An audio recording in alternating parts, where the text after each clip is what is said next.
Maggie, how did you find Carnivore? Well, thanks, Dave, for having me on again. And I'll go through my carnivore journey just briefly because I was on before. Um, I discovered carnivore back in about I want to say it was 2018. And it was listening to a Joe Rogan podcast, and Sean Baker was on. And he was talking about how he had gone carnivore. I was already keto, thought it sounded a little crazy. And then, of course, we heard others. There was Jordan Peterson later who came out, we discovered was carnivore as well. And then Ken Berry started talking about it. And again, thought they were crazy.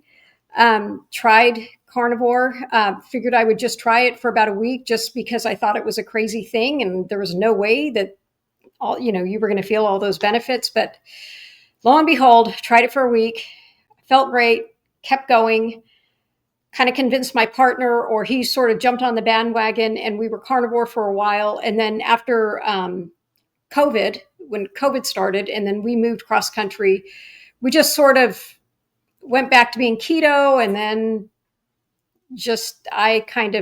he remained primarily keto, and I just kind of sort of was in the house and then just did whatever I wanted outside of the house. And so my carnivore, I was on for a while and then stopped.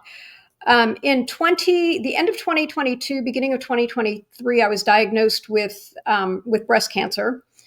And fortunately for me, it was caught early. I went through and had a lumpectomy and reduction to even me out. And then I only had to do some radiation.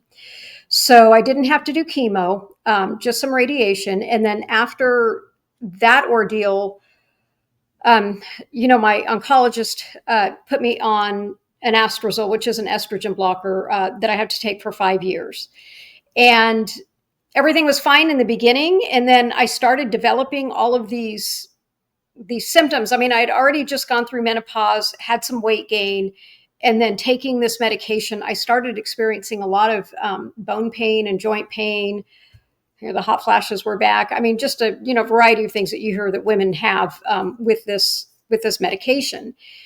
And it didn't seem like when I would go back and see the oncologist, he the first thing he said was, "We'll take Claritin. That seems to help some women." So I would take Claritin. But everything was still just, the weight gain. I felt like I couldn't move. Everything was just, I was pretty miserable. And I know I didn't have it as bad as most women, but it was still pretty miserable for me. And then, the doctor didn't really have any solutions. I mean, he just kind of said, well, if you're in pain, just take Advil. And I didn't want to just take Advil ever. I mean, Claritin and Advil, and, what else are they going to give me? So I was, I was on Facebook, and this kind of casual friend of mine had posted a note saying, "Hey, anybody out there ever, do carnivore? I'm thinking of doing it." And I kind of jumped in and said, "Yeah, I did it." And, for a while, and I felt great, kind of talked to her about the benefits. And then, I was sitting there thinking, well, why am I not doing that? Because it helped me. I mean, I felt great on it. And so I wasn't feeling that great where I was. So, after kind of going back and forth with her and then just, eating garbage one day, I just said, okay, that's it. I think I'm just going to switch and go carnivore. So it was February 23rd, I think, 2024. So it's been a year and a half, a little over a year and a half for me. So I cold turkey, just went carnivore, and it was a Friday. And then the following Monday, I noticed when I was at work, I wasn't feeling pain. I was feeling really, I don't know, just really good. And I didn't have the bone pain. I just felt like, I was moving easily. And I went home and weighed myself, and I had lost 9 pounds. And that was about 72 hours. And that was crazy, 9 pounds. Oh my gosh. I didn't, I didn't even, I don't know. I said, how does that happen? And so I just kind of kept on it. And I noticed, it was almost immediately from that point on, I no longer had pain. I could move, I could do things, that I just couldn't do before, like, with stretching or movement, that I just couldn't do. I mean, I couldn't put my hands behind my back and hold my, like grab onto my hands. And all of a sudden I could do that. So that was, to me remarkable. And one of the things that came out of the, when I started taking the estrogen blockers, of course, the oncologist wanted me to do the DEXA scan because the estrogen blockers, you're not producing any estrogen, and then it's really bad for your bones. Starts depleting your bones and breaking down your bones. And so, of course, I did the DEXA scan, and they determined that I'm osteopenia moving into osteoporosis. And so that was probably 6 or 8 months after I started taking the blockers that I did the DEXA scan. So the doctor wanted me to do, infusions and stuff. And I wasn't really certain I wanted to do that. But so when I went carnivore, I kind of waited a couple of months and started going back to the gym. I think I went back to the gym, I would say it was in the beginning of April 2024. And I started doing a lot of things. I just kind of researched, watched a lot of YouTube, started doing things that I figured would help the osteopenia. And one of the things I didn't talk about was my osteopenia score. The overall score at that point was negative 1.7. And that is considered clear, medium to leading, mid-range osteopenia. That's, I'm going to just say the, kind of the mid, score. I had one of my femurs, the score was a little bit higher. It was a negative 2.1, which is almost osteoporosis. So, knowing that, and then not wanting to take anything unnatural to try to fix this, and just kind of learning in the carnivore community that there were women who were able to reverse their osteopenia and osteoporosis, that I should give it a try. Now, the doctor was not feeling confident because I was taking the estrogen blockers, and he said it was just so, there probably wasn't, I could probably stop the degeneration, but he wasn't confident that I could improve. But he said, if you can just stop it, then that would, you're probably okay. So that was where we left it. And then of course I've seen him, I see him twice a year. So, when I saw him in January, he ordered another DEXA scan for me for my summer appointment. Because he was saying, I have some concerns, and I want to make sure that you're really kind of maintaining, and because if you're not, then we're going to have to start talking about, moving forward with the infusions. So I had my DEXA scan and I was so excited when I got it back, because my overall score is a negative 1, and they consider negative 1 borderline normal.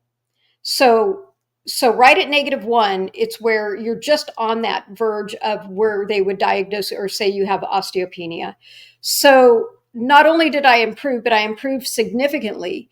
And then my femur, I was talking about the femur, that also went up about half a point. So all of my scores overall, wherever they were that they were measuring, all went up about half a point. So even though my one femur, it's like the neck of the femur, is still like negative 1.6, I think, still was a vast improvement. So I'm assuming that in 2 years, when I go get the DEXA scan again, it will be right or just on the verge of normal. So in that appointment, the doctor, he was giddy when he came in the room. He couldn't believe it. He just was like, oh my gosh, I can't believe that, you've done so well. So we talked about some of the things that I had been doing. And it was funny because in my January appointment and this appointment, before he gets started, he says, we're using this new AI tool that records everything and really helps us as we go through diagnosis. And I thought, well, what I'm going to do is I'm going to make sure I tell everything that I'm doing and make sure that it is listed on there that I am practicing an animal-based or carnivore diet, because I think that, the system needs to hear that. So I went over everything that I was doing. Well, I eat primarily, and here it is, I'm about 95% carnivore. I mean, occasionally, I'll have some things here and there that aren't necessarily carnivore. I may have a little bit of vegetable in something or fruit in something, but it is incredibly rare.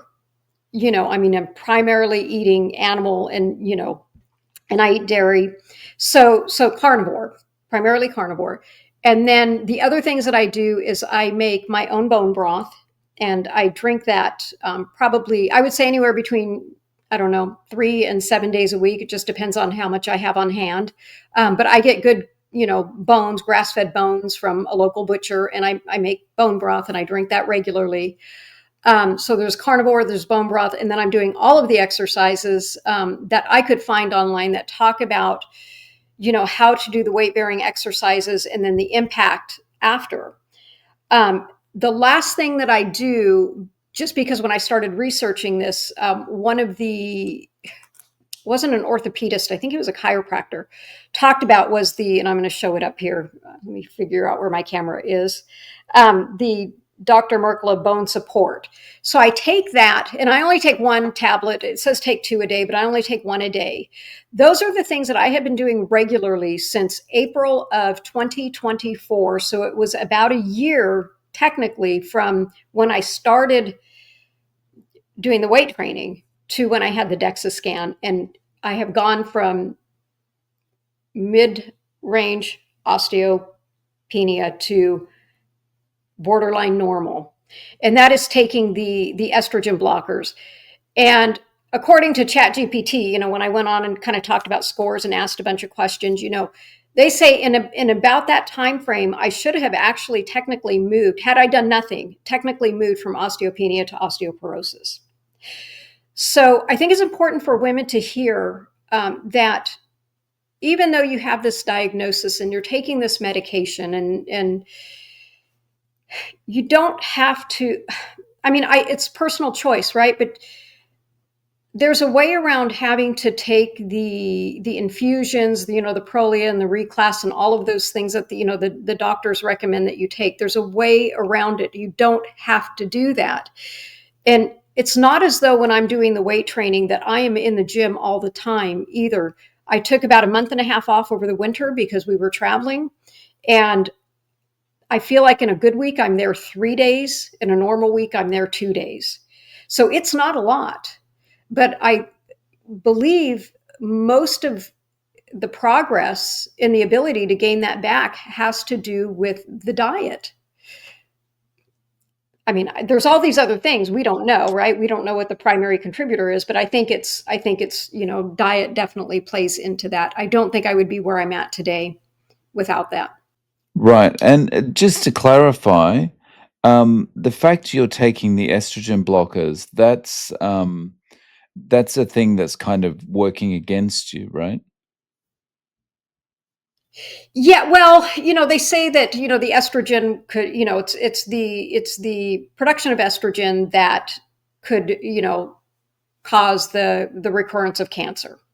So what they usually do is every woman, just pretty much every woman that has breast cancer, they're going to put her on estrogen blockers, tamoxifen or an anastrozole or whatever it is for 5 years. I think some even could be longer, like 10 years. For me, I had caught early, it wasn't severe. They had me on for 5 years. But yeah, so one of the horrible side effects, along with, it's just everything, the swelling and the the joint pain and bone pain. And then there's, of course it depletes your bones, and you're not really producing, especially as you get older, it's much more difficult to get that osteoblast, to build back build back the bone. You tend to break down bone quicker than you build it back. So, Yeah, so those estrogen blockers are really nasty. And then what they do is they say, oh, we have to give you a DEXA, you have to do a DEXA scan because we have to monitor your bones. And then they say, oh, by the way, you have, wherever it is that you're at, right? And then they say, well, the way you fix this is we recommend doing these infusions and, a couple times a year or whatever. And I just don't think you have to do that. But, I think there's a lot of women probably who just, they're not willing to put in the work. They don't know how to put in the work. It's hard. And I don't know. It's like, oh, I can't do that. I don't know. But it just, for me, it hasn't been difficult, and it's been shockingly successful in that area. That's awesome. Congratulations that you've got the results. And I mean, you're obviously just aside from the scans, you're feeling good in yourself, right? Just being able to stretch and move around more easily. Oh yeah. So I've been doing this a year and a half, and it's, first of all, it's an easy diet. I mean, anytime, I don't know, it's like I make my own ice cream. I eat ice cream a couple times a week because, there's the carnivore ice cream that, everybody's posted how to do, which is really kind of silly because it is just kind of basically cream and egg yolks. So it's not like I feel deprived on anything. I can make anything I want, I feel like, so I'm making ice cream. Sometimes I get, just if I feel like I want chocolate, I just buy, unsweetened, cocoa powder and do the butter and a little bit of allulose and make like chocolate. And, so it's not as though I feel like I'm deprived at all on anything. And I know that I'm just so much healthier than I was before. Yeah. So yeah, back to, in the beginning where I couldn't move, and I almost, it was so restrictive that I couldn't work out. I couldn't walk far. I couldn't be on my feet more than, it would be like 45 minutes and then I'd have to sit down. And when we're traveling, it's really difficult because normally when we travel, we're incredibly active. I mean, we're on bikes riding around all day. I'm walking, probably 8 to 13 or 14 miles a day, just because that's just what we do when we're traveling. And it was really, that first year after, right before I went carnivore, we were in France, and it was incredibly restrictive. And I couldn't even do things like pull my luggage. I mean, it was hard. And now it's amazing that after 3 days, all of the pain went away. And then, so much more has happened, over that time. I think last time I talked about the weight that I lost. I had lost, can't remember what it was. I started at 134. I was about 117 when we spoke last time, and I'm at about 111, 112. So I'm pretty much at I would say my optimal weight. And it took probably 6 months after we talked for me to lose that extra 5 or so pounds. So I'm back to the weight that I feel most comfortable in, just in general in my adult life, where I felt like I was just kind of optimal. So that was just kind of automatic for me. I'm going to talk about a couple of other things that I noticed that are different. Talk about my hair. So I'm not a young woman. I usually get my hair highlighted. I used to have a lot of like salt and pepper kind of, a lot of the gray coming in. And then every few months I would get it highlighted. And then you would see the growth, of like the salt and pepper come in. I always had these lines. And I noticed the last few times I would go in and get my hair, when I would go in to get my hair highlighted, which I'm going tomorrow, I don't notice the sharp, the color, the salt and pepper coming through on the growth. In fact, it's really difficult to even see the growth. So I think that my gray is definitely, has decreased quite a bit. And just my hair, and that surprises me because it used to just be so obvious, before. So that was something that changed. I think last time we talked, another thing I noticed with most of the symptoms that went away, I talked about how the estrogen blockers, the anastrozole, caused this kind of slight cough, like it was almost like this chest congestion. And then every once in a while, it got to be really mild after carnivore, but I would still kind of have like a little bit of a cough if I was working out or something, and at some point that just went away. I haven't had that. I was going back and looking at my notes on what I talked about, and it's like, oh, I completely forgot about that. That's just not even there anymore. So that was another symptom that just kind of went away, from the estrogen blockers, or just non-existent. Um, the other thing, allergies, seasonal allergies. Uh, I think there was probably about a week this last spring that I would take maybe half a Claritin, instead of just, having 3 or 4 weeks of just taking Claritin or whatever because of allergies. It's just, they've kind of gone mostly away. And, so that was shocking to me too. Another thing that was interesting is about a month and a half ago, I hit my foot on the wall, like the baseboard of the wall, and I broke one of my toes. And of course, it gets all swollen, and it's like purple and swollen and everything, and it's like, ooh, that kind of hurt. And I put my foot in. I had a boot from when I broke my foot a couple of years ago. I put my foot in this boot, and I wore it for about 2 days, and then I had a insert to put in my shoe that my orthopedist gave me, and put that in my shoe for a couple of days. And then I thought, well, it just doesn't seem like I need it, and when I noticed my toe after like 5 days, there was no more bruising and no swelling. And I could like stand on my tippy toes. I could do all of my movements that I normally do. I mean, obviously, if I bent it, really hard or something, you'd feel it. But that was weird for me, that after like 5 days, it was like nothing had happened. And I mean, Wow. and so I could do most things. Yeah. I mean, I think I even wore heels or something, which I thought I would never be able to do with that. So that was a weird thing. I don't know if anybody else had ever talked about like any broken bones or anything that just kind of repaired quickly, but it just seemed like that was very soon to feel like I could, I think the next day I was riding my bike, but yeah, I mean, that was really, really strange how quickly I feel like that just kind of, I recovered from that. So that was interesting. The only thing that I don't get that other people talk about is improvement in their eyes. I still can't see. I still can't see anything. I'm still waiting for that.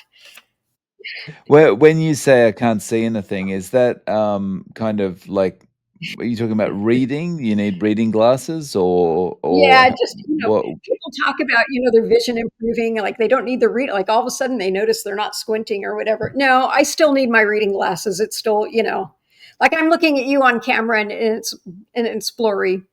So, I still need my glasses. I'm waiting. I hear people, report that they don't need, that they're no longer using their reading glasses, and that hasn't happened to me yet, but I'm hopeful. So, yeah. I just wanna go back to that appointment at the doctor for a second. So you said the doctor was giddy, and you made sure Okay. you said about your history on in to the Yeah. AI. But, was your doctor's reaction like, "Hang on, gotta get the New York Times on the phone and talk to them about this," like, what is this should be front page No, news, you no, know? no, no, no. Right. No, he didn't. But he was just incredibly. Yeah, I mean, really, he was so bubbly and so happy when he came in the room and talked. He said, "Well," and what was funny is he said, there's really no point in even like bringing up, the infusions or discussion of that at all, because it just, it's just not necessary. And so, what I hope, and I know it can't, I know it probably doesn't happen, but what I hope is that, what we all hope, right, is that the next patient that he sees, he might say, hey, what's worked for this patient? And, or that's what you hope, but it probably doesn't happen. But certainly he wasn't against it. He just said, just keep going, you seem to really have a handle on this, and it's going really well. And so, you know, that I was pleased with that because, I always feel like when I go in, like for example, tomorrow, I just had blood work drawn today because Friday I go in and I see my primary care physician for my annual physical. And last time I was in, we can talk a little bit about our blood work, and our lipid panel, because last time when I went in, my to think about it, my LDL was, I want to say it was 325. My HDL is about 86, but my HDL to triglycerides was even one last year. This year I had blood work done, and so my LDL was 291, and my HDL triglyceride, what is it? The tri to HDL is 0.8, so it's just getting better. She of course makes a note of, well, it's pretty high. And I say, well, I'm not going to take anything. So I know Friday when I go in, she's going to say, it's really high. And I'm going to say, I understand, but we're just going to keep doing what we're doing. The thing is, when everything else is good, when all your other metabolic markers are good, but you just happen to have We're a good. high LDL, and also you've had this amazing experience as far as the osteoporosis, osteopenia numbers getting Mhm. better. It's a hard sell for the doctor to say you need to be on a statin, which is going to cause you Right, probably right. to go She, backwards. right. She hasn't said that. And what's interesting too is the blood work. The blood work that I get done with my oncologist, because he has me do some pretty comprehensive panels. In the beginning, I had some really highs and lows, and I can remember, even my glucose was high because I'd always go in. It always seemed to have to go in and do my blood work right after it was like cake day at work or something, and I eat a lot of, would eat a lot of cake. And so I was always, it seemed like my blood work was, and I always had these kind of highs and lows. And so now when you look at my blood work, that the oncologist pulls, he doesn't pull the lipid panel, he pulls all this other stuff. Everything is just beautiful. So there are no real outliers on anything. They're just right where they, well, there's like, if there's one that's like borderline, I'll say, what is that? And he says, that means nothing. And you don't have to worry about that. Your blood work is so good, through everything. And this is just not a concern. And so anything that might be borderline, and I think there was one this last time that was like, it was like borderline low or something. And it's like, oh, what is that? And he's like, not even an issue. And, but yeah, everything's just kind of fallen into where it just looks better, it's optimal. So I'm sure she sees that work as well because, they all share the same chart now. And so there's really, if the only thing you can say is your LDL is high, I'm just not concerned. My LDL has always been high. So, and my HDL has always been really beautiful. So I'm just not worried.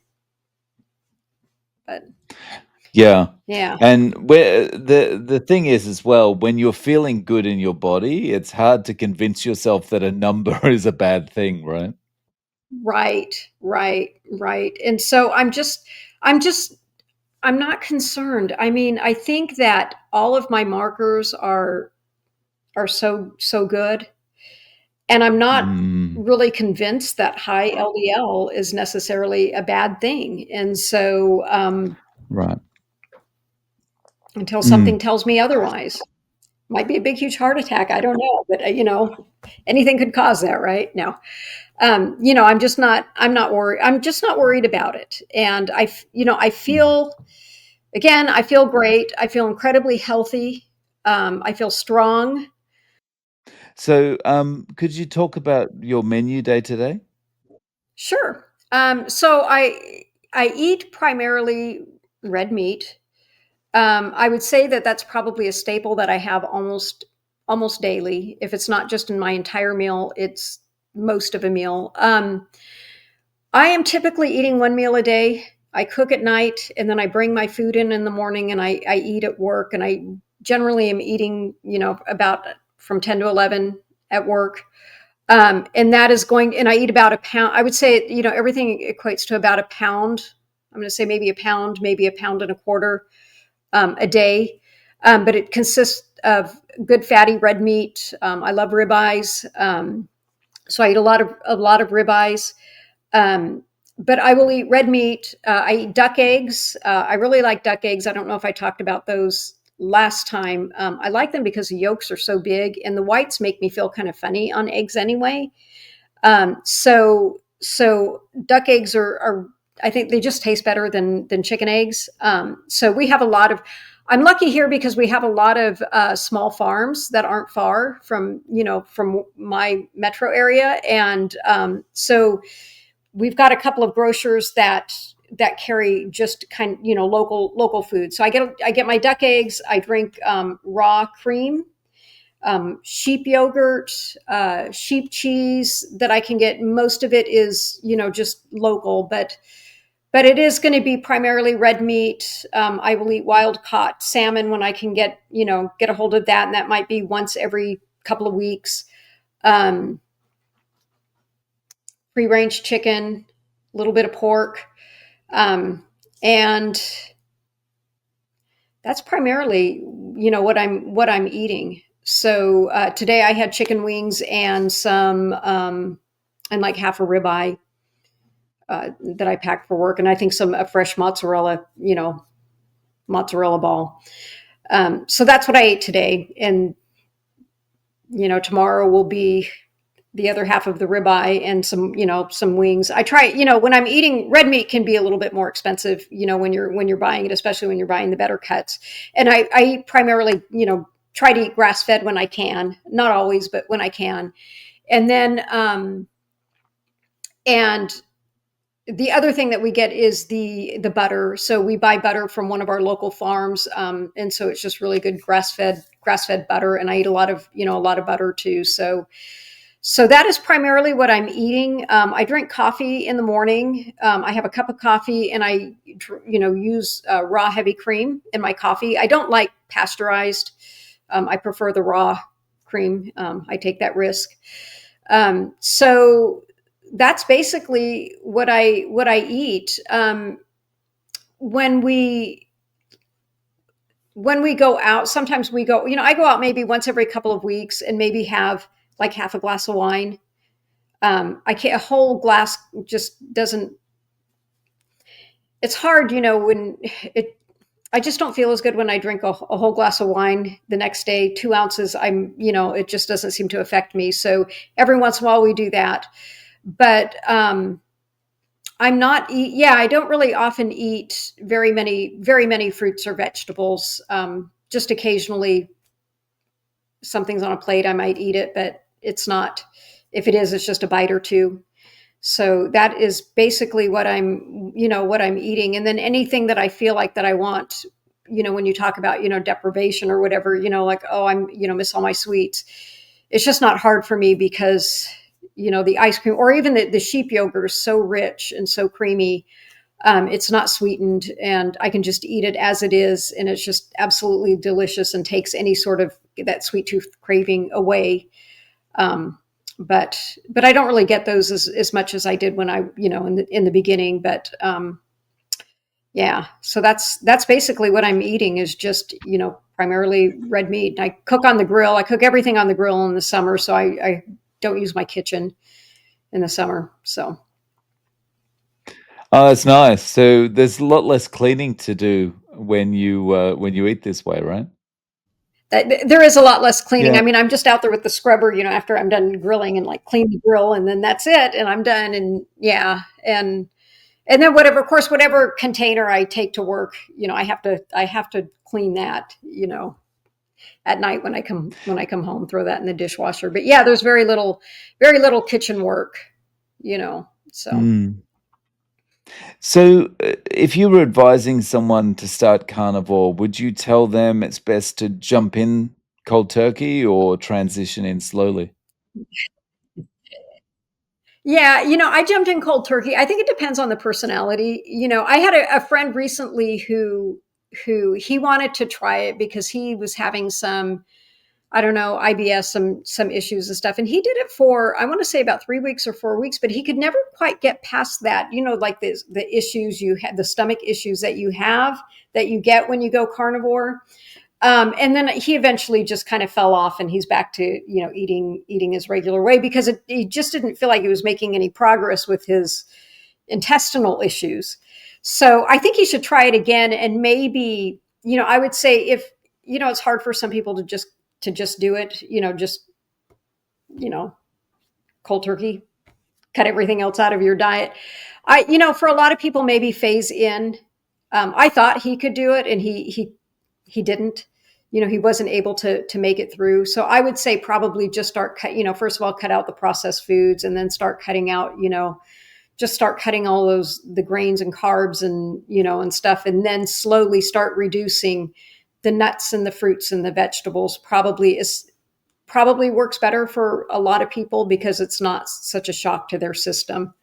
Because I think his system was a little shocked, but I believe if he had held on for a few more weeks, he would have been fine.